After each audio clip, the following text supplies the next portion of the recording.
Part 4. You will hear a geography professor telling his class about an upcoming field trip to the far north of Quebec in Canada. First, you have some time to look at questions 31 to 40.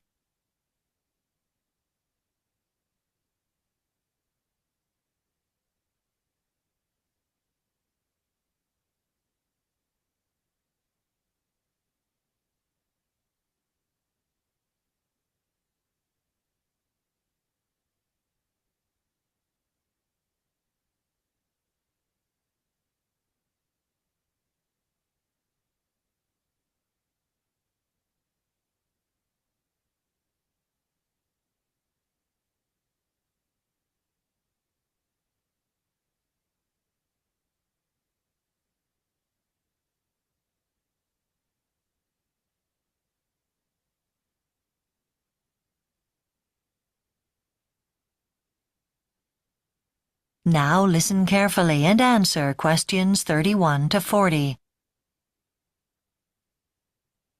Good morning. Next week is the Geography 331 field trip to the far north of Quebec. Today, I'll discuss your trip and your tasks. As you know, you will be close to the Arctic Circle. You're going to travel up the James Bay Road through a region that is very remote and uninhabited, yet very beautiful. The highway is 620 kilometers long, but it's fully paved for the entire length.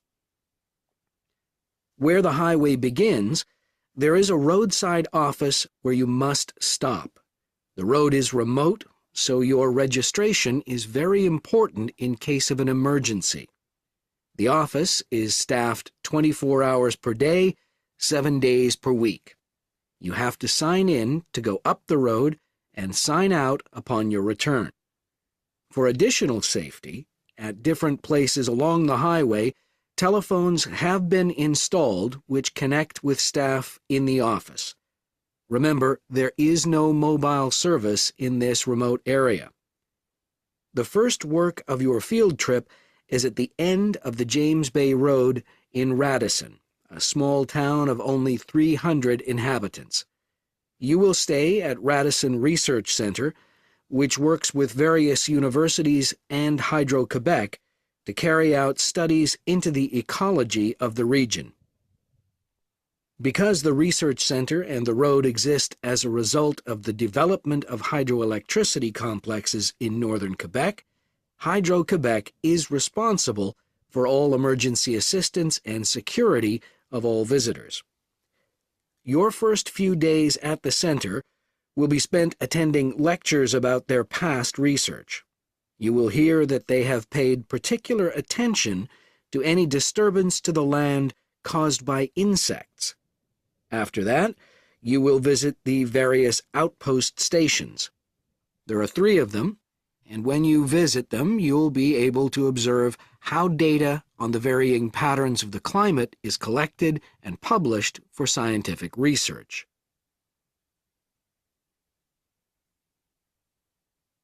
The second part of your field trip is back down the James Bay Road to the Trans-Taiga Road, which is the northernmost continuous unpaved road in eastern North America.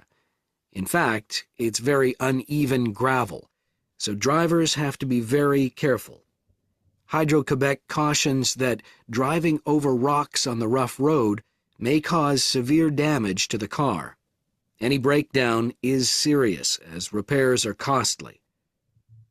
Along the way, you will be stopping at 2 hydroelectric generating stations, each on a different river. There you'll meet with engineers who will explain and demonstrate how rainfall has an impact on producing electric energy. Your last 2 days of the trip will be spent camping out in the taiga on the Canadian Shield. Taiga is the Russian term for a type of forest. You will find the region is relatively poor in the number of plant species, yet there is a great variety of wildlife that can be seen. You'll go to an area that once had forest fires, and you'll see how the landscape has naturally small rocky hills which confine the lower wetlands. These low-lying areas are called muskeg, which is made up of slowly decomposing plants.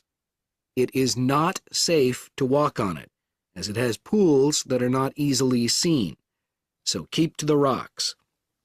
The muskeg is home to many small birds and waterfowl. In fact, there are at least 60 varieties, so keep your waterproof digital cameras handy so you can take plenty of pictures. Then we will have documentation of the existing waterfowl, as some are becoming extinct. Water is a problem in this area, so you'll also be collecting test tubes of water to bring back to our research lab for analysis. It needs to be monitored for pollution that may be caused by rainfall coming from the south. That is the end of Part 4. You now have 1 minute to check your answers to Part 4.